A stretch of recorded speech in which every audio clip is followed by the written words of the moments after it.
Assalamualaikum warahmatullahi wabarakatuh. Hai, nama saya Putri Hidayah Burubarus. Saya dari kelas 12 MIS 3.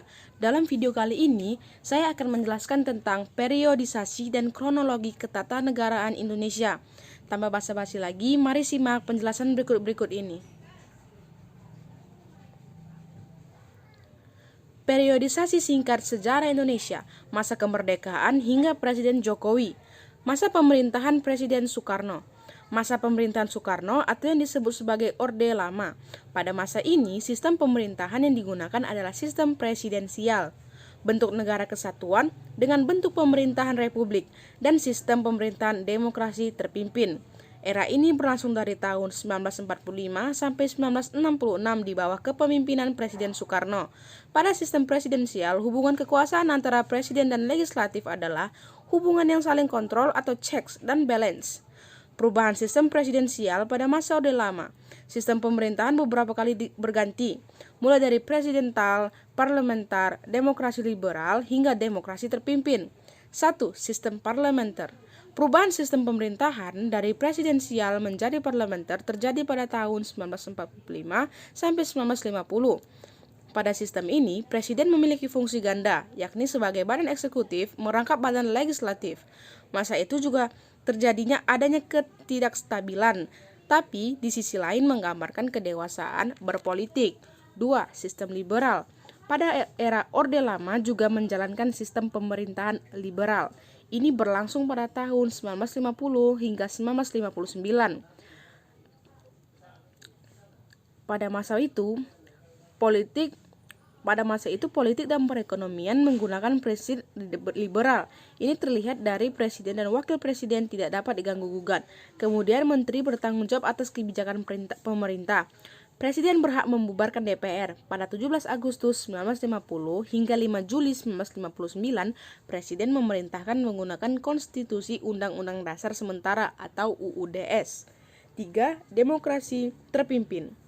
Sistem demokrasi terpimpin ini berlangsung pada tahun 1959 hingga 1968. Sistem ini pertama kali diumumkan oleh Presiden Soekarno dalam pembukaan sidang konstituen 10 November 1956. Pada masa demokrasi terpimpin, ini banyak terjadi penyimpangan yang menimbulkan beberapa peristiwa besar di Indonesia. Penyimpangan itu seperti Presiden membubarkan DPR hasil pemilu 1955, serta MPRS mengangkat Soekarno, dan munculnya 3 tuntutan rakyat atau Tritura. Tritura sendiri berisi pembubaran PKI dan ormas-ormasnya, pembersihan kabinet Dwi Kora dari unsur-unsur PKI, dan penurunan harga barang-barang. Periode berlaku Undang-Undang Dasar 1945 hingga periode perubahan Undang-Undang 1945 dari 1. Periode berlakunya Undang-Undang Dasar tahun 1945, 8 Agustus 45 sampai 27 Desember tahun 1949. Pada 1945 sampai 1950, Undang-Undang Dasar 1945 tidak dapat dilaksanakan sepenuhnya karena Indonesia disebutkan dengan perjuangan mempertahankan kemerdekaan. Maklumat Wakil Presiden nomor 10 pada 16 Oktober 1945 memutuskan bahwa kekuasaan legislatif diserahkan kepada Komite Nasional Indonesia Pusat atau KNIP karena MPR dan DPR belum terbentuk. Pada 14 November tahun 1945 dibentuk kabinet semi presidensial atau semi parlementer yang pertama, sehingga peristiwa ini merupakan perubahan pertama dari sistem pemerintahan Indonesia terhadap Undang-Undang Dasar 1945. Kedua, periode berlakunya Konstitusi RIS atau Republik Indonesia Serikat 1949 dari 27 Desember tahun 1949 sampai dengan 17 Agustus tahun 1950. Pada masa ini, sistem pemerintahan Indonesia adalah parlementer. Bentuk pemerintahan dan bentuk negaranya federasi, yaitu negara yang di dalamnya terdiri dari negara-negara yang masing-masing memiliki kedaulatan sendiri untuk mengurus urusan dalam negerinya. Hal ini merupakan perubahan Undang-Undang Dasar 1945 yang mengamanatkan bahwa Indonesia adalah negara kesatuan. 3. Periode Undang-Undang Dasar Sementara tahun 1950 dari 17 Agustus 1950 sampai dengan 5 Juli tahun 1959. Pada periode Undang-Undang Dasar 1950 diberlakukan sistem demokrasi parlementer yang sering disebut dengan demokrasi liberal. Pada periode ini, kabinet silih berganti, akibatnya pembangunan tidak berjalan lancar. Masing-masing partai lebih memperhatikan kepentingan partai atau golongannya. Rakyat Indonesia kemudian sadar bahwa Undang-Undang Dasar 1950 dengan sistem demokrasi liberal tidak cocok karena aturan pokok itu mengatur bentuk negara, bentuk pemerintahan, dan sistem pemerintahan Indonesia. Yang keempat, periode kembalinya ke Undang-Undang Dasar 1945, 5 Juli 1959 hingga 1966. Pada sidang Constituented 1959, banyak kepentingan partai politik sehingga gagal menghasilkan undang-undang dasar baru. Maka pada 5 Juli 1959, Presiden Soekarno mengeluarkan dekret presiden yang salah satu isinya memberlakukan kembali Undang-Undang Dasar 1945 sebagai Undang-Undang Dasar menggantikan Undang-Undang Dasar sementara 1950. Namun, dalam pelaksanaannya ada dua penyimpangan Undang-Undang Dasar 1945, diantaranya 1. Presiden mengangkat ketua dan wakil ketua MPR atau DPR dan MA serta wakil ketua DPA menjadi menteri negara. MPRS menetapkan Soekarno sebagai presiden seumur hidup. Masa pemerintahan Presiden Soeharto 11 Maret 1966 hingga 21 Mei 1998. Pada masa Orde Baru, bentuk negara Indonesia adalah kesatuan, yaitu suatu negara yang pemerintahannya memegang kedudukan tertinggi dan memiliki kekuasaan penuh dalam pemerintahan sehari-hari. Salah satu pertama yang dilakukan Soeharto adalah mendaftarkan Indonesia menjadi anggota PBB lagi. Pada 1968, MPR secara resmi melantik Soeharto untuk masa jabatan 5 tahun sebagai presiden, dan dia kemudian dilantik kembali secara berturut-turut pada tahun 1973, 1978, 1983, 1988, 1993, dan 1998.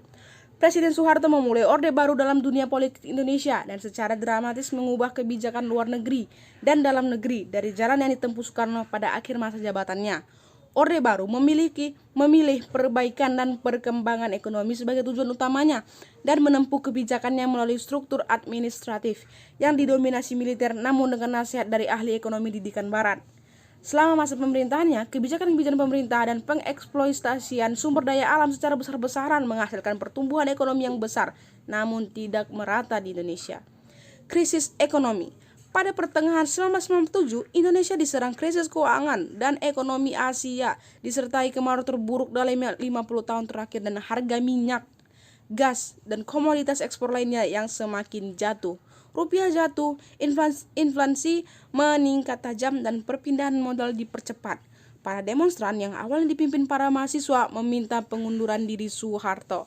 Di tengah gejolak kemarahan massa yang meluas serta ribuan mahasiswa yang menduduki gedung DPR MPR, Soeharto mengundurkan diri pada 21 Mei 1998, 3 bulan setelah MPR melantiknya untuk masa bakti ke-7.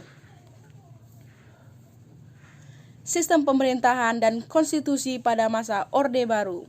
Era sistem pemerintahan pada masa Orde Baru dimulai sejak 23 Februari 1966 sampai 21 Mei 1998. Dalam bentuk Negara Indonesia Kesatuan atau NKRI, sistem pemerintahan presidensial, bentuk pemerintahan republik, dan Undang-Undang Dasar 1945 sebagai dasar konstitusi atau undang-undang yang berlaku. Secara sistem, pemerintahan Orde Baru tidak memiliki perubahan berarti dari era sebelumnya, namun tetap ada beberapa perbedaan mendasar dilihat dari masa Orde Baru yang diubah karena dianggap sebagai penyimpangan di masa Orde Lama. Periode Undang-Undang Dasar 1945, masa Orde Baru 11 Maret 1966 hingga 21 Mei 1998. Pada masa Orde Baru 1966 hingga 1998, pemerintah menyatakan akan menjalankan Undang-Undang Dasar 1945 dan Pancasila secara murni dan konsekuen. Pada masa Orde Baru, Undang-Undang 1945 menjadi konstitusi yang sangat sakral di antara melalui sejumlah peraturan.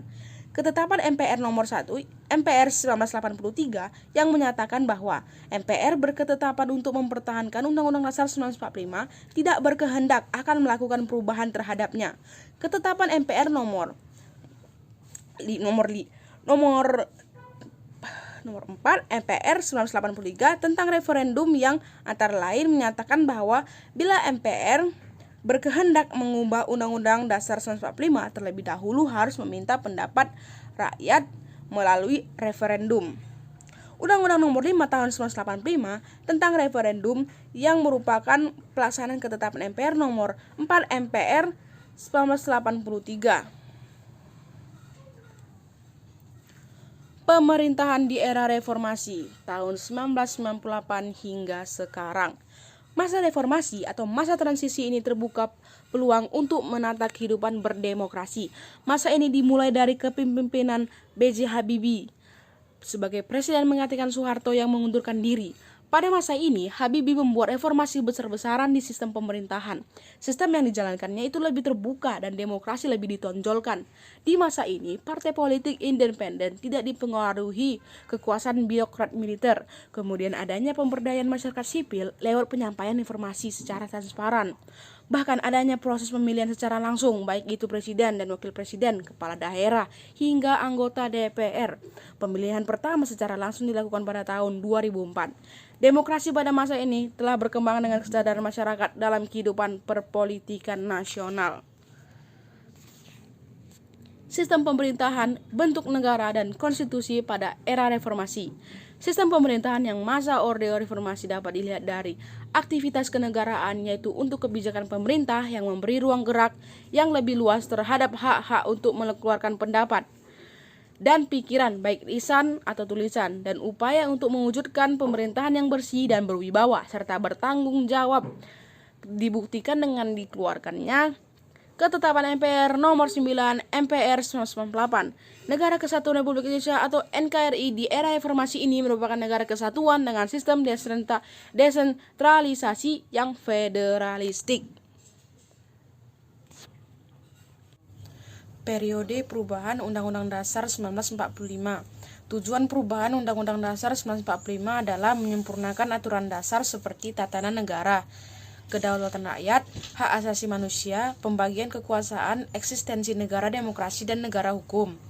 Perubahan Undang-Undang Dasar 1945 dengan kesepakatan diantaranya tidak mengubah pembukaan Undang-Undang Dasar 1945, tetap mempertahankan susunan kenegaraan kesatuan serta mempertegas sistem pemerintahan presidensial.